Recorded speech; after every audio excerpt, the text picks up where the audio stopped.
Bonjour à tous, ici Pierre Lotz, on se retrouve dans l'émission Il était une fois et aujourd'hui nous accueillons Corinne Saraoui. Corinne est née à Marseille, elle a grandi à Marseille jusqu'à l'âge de 16 ans. Corinne est chanteuse de jazz, chanteuse de gospel dans l'événementiel, coach vocal et chante au sein de l'église Winners City Ministries. Salut Corinne, comment tu vas? Salut Pierre, je vais très bien. Écoute, nous on est très contents de te recevoir. Oui, moi aussi, je suis vraiment contente d'être ici. C'est vrai? Oui, oui. Alléluia. Et aujourd'hui, Ouais. Corinne, donc, tu viens nous partager un peu ta vie, en fait, hein, ce que tu as vécu, Oui. ton enfance, tes difficultés, tes traumatismes aussi, je dirais, Mm. et puis surtout comment Jésus, comment tu as rencontré Jésus et ce qu'il a fait dans ta vie, et surtout comment tu as pu maintenant, à l'heure d'aujourd'hui, être debout encore et pouvoir le suivre encore. Comment tu peux nous démarrer tout ça, Corinne? Amen. Alors moi, donc, je suis contente d'être ici, effectivement, Oui. à Carry-le-Rouet, parce que je suis donc native de Marseille. Oui. J'étais une enfant épanouie Mhm. et j'aimais aller vers les autres. Tu étais ouverte aux autres, sensible Oui. aux âmes, hein, Oui, j'étais sensible aussi à ceux qui étaient un petit peu mis à l'écart à l'école. rejetée, tout ça. Oui, et du coup, bon, vraiment, je voulais un peu rassembler les personnes. Mais malheureusement aussi, moi, de mon côté, j'avais été rejetée parce que je suis issue d'une famille à 50% maghrébine. Et j'ai été quand même rejetée Par tes camarades? Oui, par rapport à ces origines-là. D'accord. Du coup, moi-même aussi, j'ai commencé à rejeter ce qu'on rejetait en moi. Tes origines. Donc, je rejetais mes origines. D'accord. Donc, je me suis complètement fermée, en fait, à mes origines. Et j'ai même dénigré ces origines-là. Tout cela pour te faire accepter des autres, Oui, c'est ça? exactement. Et pour me faire aimer des autres. Et j'ai commencé à adhérer à des mouvements. Par exemple, j'ai adhéré à un mouvement punk. D'accord. En fait, cela a engendré que tu rejoignes ces mouvements. Donc, tu dis le Oui, mouvement punk. Est-ce que tu peux nous en parler vite fait? Ben, en fin de compte, c'est un mouvement en fait qui a un slogan qui dit No Future, Ok. donc pas de futur. Et c'est par rapport à la société dans laquelle on vit. Etc. Et moi, en fait, j'avais appliqué ça sur ma vie pour dire que moi, je n'ai pas de Temps à futur. perdre aussi. Et puis aussi, oui. Alors, mon slogan à moi, c'était vivre vite, Et mourir. jeune. Ok. Quelle tristesse. Alors, c'était l'errance, c'était la drogue, Tu avais un peu de mal à trouver un sens à ta vie, en fait. C'est ça, hein? Ah bah Donc, du oui. coup, tu te réfugies dans la drogue, oui. Et puis quoi d'autre, Corinne? Mais les relations dont je sortais avec des garçons très, très jeunes finalement, à droite, à gauche. Et je n'avais pas finalement de sensation, je n'avais pas de sentiment. Je ne savais pas ce que c'était que aimer, être aimé. D'accord.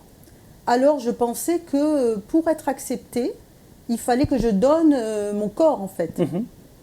Et c'est ce que je faisais. Et Et du je coup- ressentais rien, mais c'est ce que je faisais. Et déjà, en fait, je n'avais pas de valeur à mes yeux. Je Donc, comprends. jusque même d'ailleurs, parce que je t'avais partagé mon témoignage en amont, mais c'est vrai qu'ensuite j'avais eu des pensées même de suicide, D'accord. depuis l'âge de 12 ans jusqu'à l'âge de 40 ans. Ah oui. De 12 ans jusqu'à 40 ans. Pendant une trentaine d'années, tu Oui, avais des envies de Oui, suicide. c'est ça. Donc, ma vie n'avait pas d'avenir. Je ne projetais rien, finalement. Et tu parlais aussi, Corinne, d'un groupe qui s'appelait Christian Death. Christian Death, c'est ça? Oui, c'est ça. Qui veut dire, en fait... Bah, la mort du chrétien. Et tu écoutais ça, en fait? J'écoutais ça. Tu te réfugiais là-dedans, en fait? Oui, j'avais besoin d'évasion. Et la musique, pour moi, était un espace, comme une bulle, dans lequel je pouvais m'évader. Et je pouvais transposer, voilà, tout mon imaginaire, etc. Et en fait, ce qui se passait, c'est que je ne savais même pas ce que je disais, comme beaucoup de gens probablement, probablement beaucoup de jeunes. Parfois, on chante des choses comme ça, on ne sait même pas ce qu'on chante. Et, Alors qu'on sait qu'en plus, le poids des mots, l'importance des mots, Oui. et j'imagine que, oui, tu ne savais pas ce que tu disais, mais Non. certainement que ça engendrait des choses en toi, oui, certainement. néfastes et mauvaises, en fait. Oui. Tu te rappelles un peu de mots que finalement tu disais ou... Aïe, aïe, aïe. Non, hein. Non, j'ai rien en tête là. Mais bon, je ne sais pas. Enfin, en tout cas, on comprend bien que Christian Death veut dire la mort du chrétien. Oui, c'est ça. Donc, ça devait être vraiment des mots de mort. Et il y avait une phrase que je chantais Oui. d'ailleurs, qui disait « Je ne sais pas ce que je veux, D'accord. mais je sais comment l'obtenir. » Oh là. Et à chaque fois que je chantais ça, heureusement, Dieu merci, parce qu'il met quand même un dépôt en nous, Mhm. mais si petit soit-il. Oui. Je me souviens quand même qu'à cette époque, je me disais « Mais qu'est-ce que ça veut dire? Ça n'a aucun sens. Hmm. » Et d'ailleurs, j'ai été beaucoup victime aussi de confusion. D'accord. Donc déjà, pas de futur, Mhm. la confusion. Le brouillard total, le noir ouais, ouais. total, quoi. Ah ouais. Donc, du coup, à l'âge de 19 ans, Corinne, en fait, tu as commencé à chanter de manière plus sérieuse et tu as commencé à en vivre. C'est ça, tu déménages à Paris. Est-ce que tu peux nous en parler? Oui, je déménage à Paris. Mhm. J'avais fait un petit peu le tour, voilà. Je voulais faire de nouvelles rencontres, me perfectionner. Mhm. Bon, j'ai quand même travaillé, Ok. mais j'ai eu un bébé. Alors ça a un peu changé les plans. Mais oui. Ouais, mais j'ai pu tourner en tant que choriste et voyager. D'accord. Et alors qu'à Paris déjà, il y avait des personnes qui étaient disposées, qui avaient commencé à me parler de Jésus. Mhm. Là, lors d'une tournée comme ça, j'ai ma collègue de travail qui commence à me parler de Jésus. Oh là là, parle-nous de ça. Ok. Et moi, ce que je ne t'ai pas dit, Mhm. c'est que je pratiquais le bouddhisme. D'accord. Et je disais comme ça, « Ah, mais tout va bien, moi je pratique le bouddhisme. Mhm. Mais dans mon cœur, comme on disait tout à l'heure, il y a un dépôt que Dieu met. C'est ça. Dans mon cœur, j'étais en train déjà de me poser des questions. Je me disais, mais Jésus, mais c'est qui? C'était en Déjà là, tu te posais des questions. Voilà. Ok. Et lors d'une tournée dans mon travail, Mhm. je suis comme ça dans ma chambre d'hôtel, C'est là que tu dis Jésus, qui es-tu, c'est ça? exactement. Et alors, qu'est-ce qui Et se alors passe là? j'attends. T'attends. Et il n'y avait rien. Et le lendemain, Ok. on va dans un autre hôtel parce qu'on Mhm. était en tournée, et je m'aperçois qu'il ne m'a pas répondu. Alors je lui dis, bon Jésus, si tu existes, fais-moi un signe. Ok. Et là, en fin de compte, eh bien, j'entends du bruit dans le couloir devant ma chambre. Mhm. J'entends deux personnes parler, ma collègue et un homme. Ok. Et là, j'ai été curieuse. Et j'ai même été au-delà de mes principes, puisque je n'aime pas justement me mêler des conversations intimes, etc. Mais là, qu'est-ce qui s'est passé? Et qui était cet homme en fait? Elle, c'était un pasteur. Non. Oui, Waouh, waouh, waouh. c'était un pasteur. Et en fin de compte, le pasteur m'a demandé, est-ce que tu veux que je bénisse ton enfant? J'ai dit, mais oui, bien sûr. Quel Donc, était mon son enfant nom était là. Quel était son nom, ce pasteur? Le pasteur Kingsley, D'accord. que donc ma collègue avait rencontré dans une boutique de vêtements, comme ça. Et elle lui a dit, bah, Incroyable. viens voir. Et ça, c'était suite à ta prière en fait, à ta Oui. deuxième prière. Ah ben oui. Quand oui, tu oui. as dit en fait, Jésus, si tu existes, fais-moi un signe. Exactement, ça a été instantané. Instantanément. Je pense que c'est le jour même que ça s'est passé. Et qu'est-ce qu'il a fait donc pour vous? Il a... Alors il a prié Mhm. et il m'a donné rendez-vous le lendemain Oui. pour prier encore. Et Mhm. là, il m'a demandé, est-ce que tu es prête à accepter Jésus-Christ dans ta vie? Waouh. Alors là, ne connaissant pas bien Jésus, Oui. je me disais, enfin, je vais quand même pas suivre n'importe qui. Oui, puis où est-ce que je vais? Qui est-ce? Tout à fait, oui, oui. Voilà. Et alors? Mais je me suis souvenue, Ok. mais tu as dit, fais-moi un signe. Mhm. Exact. Alors j'ai dit oui. Donc tu as su détecter la voix de Dieu finalement. Exactement. Je ne savais pas, mais c'est ça finalement que j'ai détecté. J'ai dit oui. Et du coup, tu as intégré une église, c'est ça? J'ai intégré une église. J'avais une vie difficile avec mon conjoint. Ok. Et alors, dans cette difficulté-là, j'avais aussi entendu parler Du qu'il baptême, fallait non? se faire baptiser, il fallait faire ça rapidement. Et du coup, tu t'es fait baptiser je assez l'ai fait rapidement, c'est ça? Je l'ai fait rapidement, sans enseignement. Du coup, bon, au bout de 2 ans, j'ai été déçue parce que des fois, on n'est que des êtres humains, donc des fois, on peut se décevoir les uns Donc les tu autres. as été baptisé. Je hein, suis c'est ça? partie, j'ai été baptisée. Est-ce que tu peux dire que ta vie a changé du jour au lendemain ou c'est pas vrai, Corinne?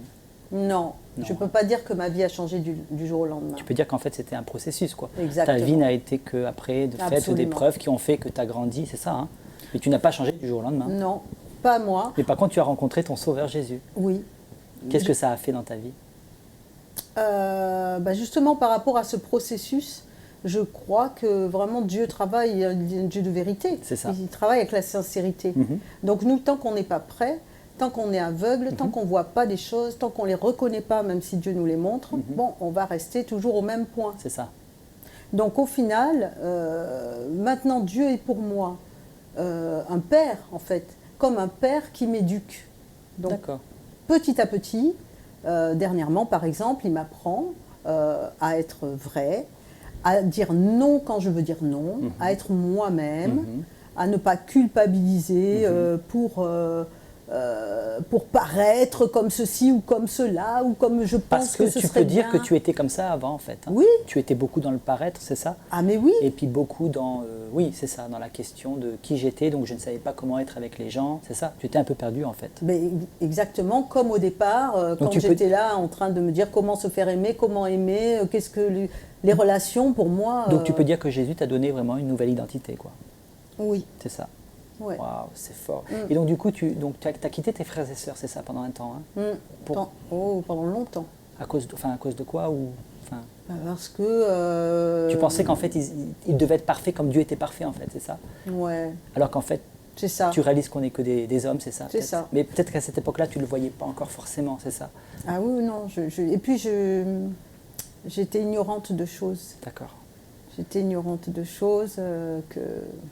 Bah, en fait, tu sais, dans Osée 4.6, il est écrit que mon peuple périt par manque de connaissances. Je pense que tu avais un manque, en fait, c'est ça, de connaissances. Ah oui. Et donc, en fait, c'est ça que je comprends. Oui, oui, oui. C'est ça. Et donc, en fait, tu dis que tu as passé plus de 10 ans loin de l'Église et de Dieu. C'est ça. Bien qu'il était là, hein. Il était quand même fidèle, parce que quand j'avais des soucis, de temps en temps, je pensais à lui. Je ne le priais pas, mais je me disais quand même, Dieu m'aime. Il se passait quand même des choses. Mais je l'ai vraiment abandonné, oh là là. Ouais, je l'ai abandonné, c'est-à-dire j'ai repris une vie dissolue. Parce que tu tournais en rond à un moment donné. Et c'est vrai que donc là, tu t'es raccroché à Jésus, Corinne, c'est ça? Malgré que tu étais repartie dans ce monde, tu t'es raccroché à Jésus. Tu peux nous en parler un peu plus? Il y a eu un jour particulier où j'ai travaillé en studio avec une chrétienne, mais je ne savais pas qu'elle était chrétienne. Donc le Seigneur a utilisé encore une autre personne dans mon travail. Comme l'histoire du travail tout à l'heure. Exactement. Donc, et je travaillais pour un artiste que je connaissais bien. Ok. Alors, je me sentais à l'aise. Et j'étais arrivée en avance, enfin, j'étais arrivée avant ma collègue. Et là, je commence à pleurer, à pleurer, et à dire, ah, je tourne en rond, j'ai besoin d'un sens à ma vie, j'en peux plus. Alors, ils essayaient de me consoler comme ils pouvaient, à lui et l'ingénieur du son. Et ma collègue arrive, elle sonne, elle arrive. Et moi, je ne voulais pas qu'elle voie que j'avais pleuré. Donc, hop, je m'essuie tout ça et j'essaye d'assurer quoi pour mon travail. Et à la fin, elle reçoit un coup de fil. Et là, pareil, elle parle avec quelqu'un et j'écoute la conversation. C'est quelque chose de complètement contraire à ce que je veux faire. Tout à fait. Et j'entends simplement un mot qui se détache. C'est gospel. Oh. Et en même temps Amen. Que ce mot se détache dans la conversation, qu'elle continue, je lui coupe carrément la parole alors qu'elle est en train de parler au téléphone, et je lui dis gospel, ça m'intéresse. Waouh, oui, incroyable. Voilà, j'étais dans une dimension. Et ensuite, elle me parle de contrat, etc. Et je me disais, mais pourquoi elle me parle de contrat? En fait, j'avais soif de l'évangile. Inconsciemment, tu avais soif de l'évangile. Exactement. Et c'est là que je me suis raccordée par le biais en fait d'une chorale qui est passée à la télévision. On m'a engagée par ce biais-là. Et après, j'ai retrouvé une église. D'accord. Et ensuite voilà, j'ai continué mon cheminement. J'ai repris mon cheminement avec le Seigneur. Est-ce que en fait, oui, ok. Est-ce que tu le servais à cette époque-là déjà? Alors, je ne sais pas ce que à travers veut dire... peut-être ces groupes de gospel. Oui. Et à l'église aussi, je faisais partie aussi de l'équipe de louanges. Voilà. Après, j'ai toujours eu, on va dire, enfin, j'espère, je crois que Dieu m'avait donné un bon cœur, mais toujours un peu avec mes façons de voir à moi, mes sensations à moi. En fait, tu fonctionnais beaucoup avec tes 5 sens, quoi. Exactement. Et puis bon, en fait, ce qui te manquait, je pense qu'on va en venir plus tard, on va y venir dans l'émission, Oui. c'est la foi après qui va Ouais. qui va bouleverser ta vie, en fait. Exactement. Mais là, de ce que je comprends, Corinne, tu es vraiment dans le domaine des 5 sens encore. C'est ça. Donc, C'est je exactement. comprends. Et en fait, tu mentionnes aussi après, tu dis, car quoi de mieux que de penser et d'agir selon son esprit. Il est écrit que là où est l'esprit de Dieu, là est la liberté, dans 2 Corinthiens 3,17. Est-ce que tu peux me parler de ce verset, ce qu'il a procuré en toi, en fait? Alors, c'est-à-dire que comme je vais m'axer sur la parole de Dieu, admettons, je vais dire, voilà, je suis une créature merveilleuse. Ouais. Bon, qu'est-ce que je crois? Je crois à la parole de Dieu ou je crois mes sensations, mes sentiments? Wow. Je dis non, je crois à la parole de Dieu. Yes. Et maintenant, je commence à marcher là-dedans. Donc, quand une pensée négative qui commence à arriver, je dis non. Je lui dis non, parce que parce que c'est Dieu qui a raison, je le sais. En fait, tu as mené toutes tes pensées captives à l'obéissance de Christ. Absolument. C'est ce que tu as fait. Oui, c'est ça que je fais Tout aujourd'hui. ce que tu entendais qui n'était... En fait, tu savais différencier la voix entre la voix de l'ennemi, Ouais. de Satan, et la voix de Dieu, finalement, à ce moment-là. Ça y est. Ouais. Donc tu dis la liberté de ne plus être enchaîné par de fausses croyances sur nous-mêmes et sur les autres. C'est ça. Et surtout, tu dis d'avoir l'humilité de reconnaître que nous ne savons pas tout et que seul Dieu peut nous ouvrir la porte vers notre véritable destinée, celle qui nous rend heureux. C'est magnifique ce que tu dis là. Tu confirmes tout ça? Oui, complètement, parce que Dieu nous ouvre les yeux et que du coup, quand on sort de je me regarde comme cela avec mes yeux à moi, je regarde l'autre avec mes yeux, tout est faussé. Je me suis mal réveillée ce matin, je me suis réveillée du pied gauche, comme on dit, alors ça y est, tout va mal. Enfin, tout ça, c'est relatif. Oui, ma vraie destinée, c'est quoi? Ma vraie destinée, si je pense que j'ai de la valeur déjà, j'ai plus envie de mourir. Là, ça a du sens. Je suis en vie, c'est pas pour avoir envie de mourir. Exactement. J'ai des talents. Amen. Je les exerce, c'est pas pour rien. Donc ça a vraiment bouleversé ta vie en fait. Jésus-Christ a bouleversé ta vie en fait. Oui. Et cette peur qui me paralysait, aujourd'hui, je rigolais tout à l'heure en disant, allez, pitchonnette à la peur. Oui. Comme tu disais, Dieu ne nous a pas donné un esprit de timidité, mais de force, d'amour et de sagesse. De force, d'amour et de sagesse. Mais tout ça, je suis en train d'y croire. C'est-à-dire, est-ce que je crois en Dieu ou est-ce que je n'y crois pas? C'est ça. C'est ça. Donc si je crois en Dieu, j'y vais à fond. Je mets toutes mes billes dans le Seigneur et je m'y retrouve forcément. Je m'y retrouve forcément. Ça me fait penser à ce fameux verset, car je connais les plans que j'avais formés pour toi. Absolument. Corinne, plan de prospérité et non de malheur, en fait. Ça. Afin de te donner un avenir et de l'espérance. Oui, tout à fait. Et aujourd'hui, Corinne, tu acceptes, tu dis, d'être façonnée par le Seigneur. Est-ce que tu peux nous en parler? Ouf. Parce que c'est pas facile comme prière. Oui, par exemple, tu vois, moi je pensais que la douceur, c'était être de doudou comme un roudoudou, quoi, tu vois. Et en fin de compte, j'ai appris que la douceur, c'était la faculté de supporter les autres. D'accord. Tu vois ? C'est tout à fait ça. C'est pas pareil, en effet. Tu vois, c'est-à-dire qu'en plus, Dieu t'apprend la vraie signification des choses. Et comme c'est une vraie substance, c'est une vraie parole vivante, c'est une vraie parole à mettre en pratique et c'est une vraie parole qui donne des fruits. Donc là, je dis, ok, le Saint-Esprit, c'est la douceur. Alors moi aussi, j'apprends. J'apprends à supporter. C'est ça. Par exemple, ça c'est un exemple, parce que c'est celui que j'avais... le fruit de l'esprit, parmi les 9 fruits que nous avons, c'est voilà. en tout cas ce fruit-là que tu développais. Quoi. Voilà, c'est cette facette. Est-ce que tu peux dire que les 9 fruits de l'esprit font partie intégrante de ta vie aujourd'hui ou tu travailles encore dessus? Je travaille dessus. Enfin, pour moi, l'Esprit de Dieu, pour moi, comme on dit, il est élevé au-dessus de nous. Oui. Pour moi, il est là. Voilà, il est là. Et moi, c'est soit je me connecte à lui et je marche avec lui, ou soit je me connecte pas et puis...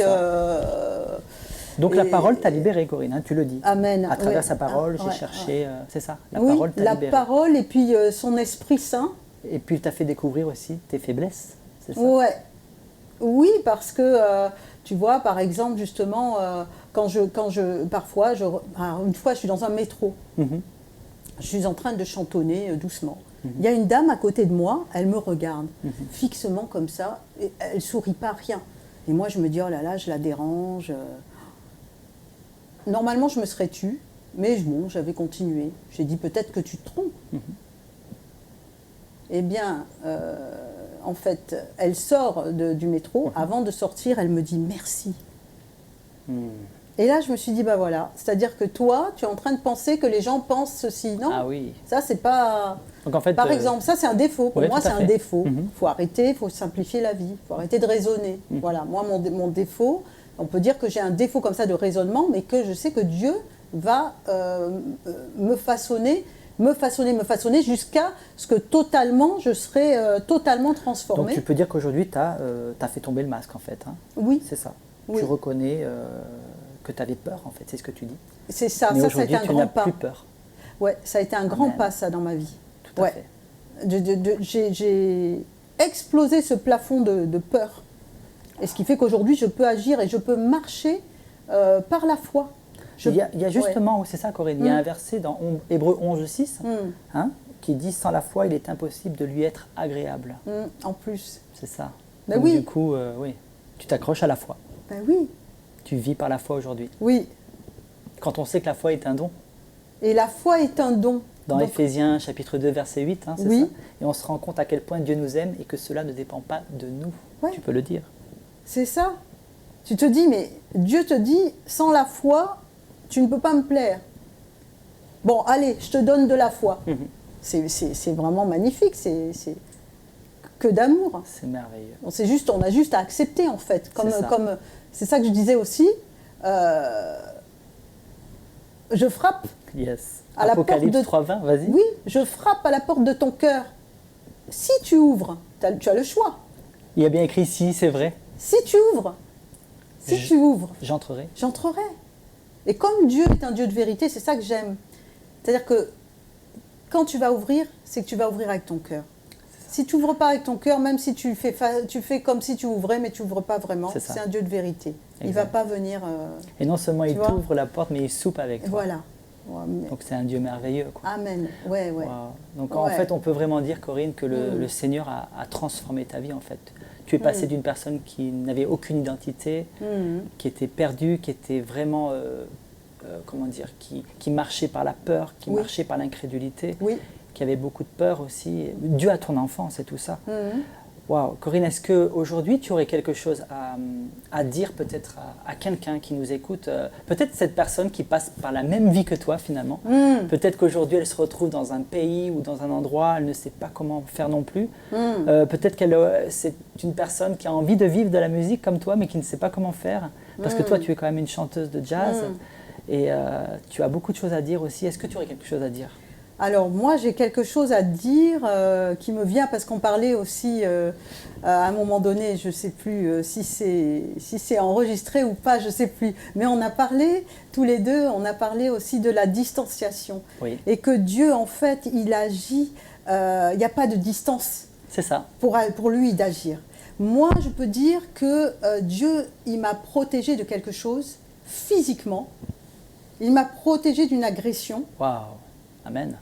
Mais par la prière de quelqu'un qui était ailleurs, qui a vu la chose, que Dieu lui a montré la chose, et la personne s'est levée dans la prière, et moi-même j'ai été délivrée de cet agresseur physiquement. Alléluia, gloire à Dieu. Au même moment.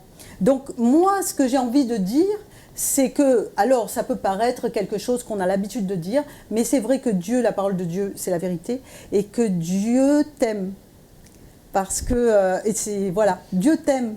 Donc, Dieu t'aime. Moi, Dieu t'aime. C'est tout ce que j'ai à dire. Et qu'il nous a façonnés, il nous a tissés avant la fondation du monde, quand on était là. Il sait qui nous sommes, il sait ce à quoi nous sommes appelés. Donc, bon, si tu as envie de faire de la musique, et que Dieu a mis ça, tout est possible. Moi, je crois que tout est possible à Dieu. Et c'est juste d'y croire et de collaborer avec lui. Absolument. Tout est possible, amen, oui. Amen. Tout est possible. Tout est possible Oui. à celui qui croit. Oui. Corinne nous dit ça. Et c'est Oui. tellement vrai. Mm. J'ai envie de rebondir avec ce verset qui m'a aussi poursuivi toute ma vie. C'est dans Jérémie chapitre 1, versets 4 et 5. Mm. Avant que je ne te forme dans le ventre de ta mère, je te connaissais. Mm. Avant que tu ne sortes de son sein, je t'avais consacré. Ça veut dire je t'avais consacré pour un appel que Dieu a mis sur ta vie. Mm. Je t'avais consacré et t'as dit prophète pour les nations. Et c'est ce que Corinne Mm. nous a raconté aujourd'hui, que Dieu avait un plan déjà dans le ventre de ta maman. Oui, amen, amen. Corinne. Hein, Oui, c'est ça. amen. Amen. Et aujourd'hui, par la grâce de Dieu, Mhm. je peux dire que je suis le flambeau de ma famille. Amen. Et Je suis la lumière de ma C'est famille. puissant. en Donc fait. c'est... Parce que Jésus nous dit qu'il est le chemin, la vérité et la vie. Et Mm. il est écrit aussi dans 1 Jean 4, 17, tel il est Jésus, tel nous sommes dans ce monde. Mm. Et toi aujourd'hui, tu es cette lumière. Mm. Tu es cette lumière pour ton entourage, ta Mm. famille, mais aussi pour tous ceux que tu côtoies, Corinne. Mm. Parce que tu es une très très belle personne, je peux le dire. Merci. Et Corinne, tu es venue avec un album. Hein. Oui, Donc, oui, tout à fait. Un merveilleux album que j'ai écouté. Oui. Et voilà, donc c'est un album de 11 titres. Et est-ce que tu peux nous en parler un peu vite fait? Oui. Alors, c'est un album de présentation Mhm. de ce que je fais. Donc, il y a des standards de jazz et il y a aussi des morceaux qui me tiennent à cœur de composition, qui sont issus de passages de la Bible D'accord. et des adaptations. Par exemple, comme tu parlais tout à l'heure de Jérémie 29, 11. Car je connais les plans que j'ai formés pour toi, plans de prospérité et non de malheur. Voilà, donc Et donc ce serait le chant tu The disais Blessing, le numéro 9, The D'accord. Blessing. Et celui-ci, donc, c'est une adaptation puisque c'est une musique de Ornette Coleman, du D'accord. saxophoniste Ornette Coleman, sur lequel j'ai mis des paroles qui sont en fait les paroles de Jérémie 29, 11. Super. Et Corinne, on peut le trouver où? Alors, on peut le trouver par le biais de mon site internet Qui est www.corinesarawi.com. Ok, merci beaucoup Corinne. Je suis très content. Aujourd'hui, nous avons reçu Corinne Sarawi, une chanteuse qui aime le Seigneur et qui chante aussi, qui fait le jazz. Et aujourd'hui, elle est venue nous raconter sa vie, de qui elle était, de ce qu'elle est devenue aujourd'hui. Aujourd'hui, c'est une femme remplie d'assurance. Elle sait qu'elle a reçu un esprit de force, d'amour et de sagesse. Et la timidité, c'est terminé pour sa vie. Que Dieu vous bénisse et je vous donne rendez-vous dans une autre émission, Il était une fois. Bye bye.